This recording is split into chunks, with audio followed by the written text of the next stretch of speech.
السلام علیکم اسٹوڈنٹس، آج ہم سبق نمبر 4 فرشتوں کی جو سے ہیں وہ مشق کریں گے، سوال جواب کریں گے۔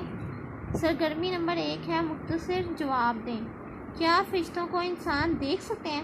ہم نے پڑھائی کی تھی نا، تو ہم نے کیا پڑھا تھا کہ فرشتوں کو ہم نہیں دیکھ سکتے ہیں کیونکہ وہ کس کے بنے ہوئے ہیں؟ نور کے بنے ہوئے ہیں۔ تو ہاں، اس کا جواب ہے جی نہیں۔ بیٹا آپ نے نہیں کو اچھی طرح سے پریکٹس کرنی ہے، لکھنا ہے نوٹ بک پہ۔ سوال نمبر 2 ہے فرشتوں کو اللہ نے کس چیز سے پیدا کیا ہے؟ کس چیز سے پیدا کیا ہے؟ نور سے پیدا کیا ہے۔ کس سے پیدا کیا ہے؟ نور سے پیدا کیا ہے۔ سوال نمبر 3 ہے فرشتے کس کی مخلوق ہے؟ فرشتے کس کی مخلوق ہے؟ اللہ کی۔ کس کی ہے؟ اللہ کی۔ اس کے بعد سرگرمی نمبر 2، نیچے دیے گئے جملوں میں سے جو درست ہے ان کے آگے ٹک کا نشان لگائیں، جبکہ جو غلط ہے ان کے آگے کراس کا نشان لگائیں۔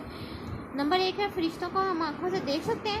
نہیں دیکھ سکتے نا، کیونکہ وہ نور کے بنے ہوئے ہیں، اس لیے ہم نے کراس لگا دیا۔ نمبر 2 پہ ہے فرشتے تمام کام اللہ کے حکم کے مطابق کرتے ہیں؟ اللہ کے حکم کے مطابق کرتے ہیں، اس لیے ہم نے ٹک کر دیا۔ اس کے بعد نمبر 3 ہے فرشتے صرف اللہ کی عبادت کرتے ہیں؟ جی ہاں، اللہ کی عبادت کرتے ہیں، تو ہم نے ٹک کر دیا۔ سرگرمی نمبر 3 ہے عملی کام نکات ملا کر فرشتوں کے نام مکمل کریں۔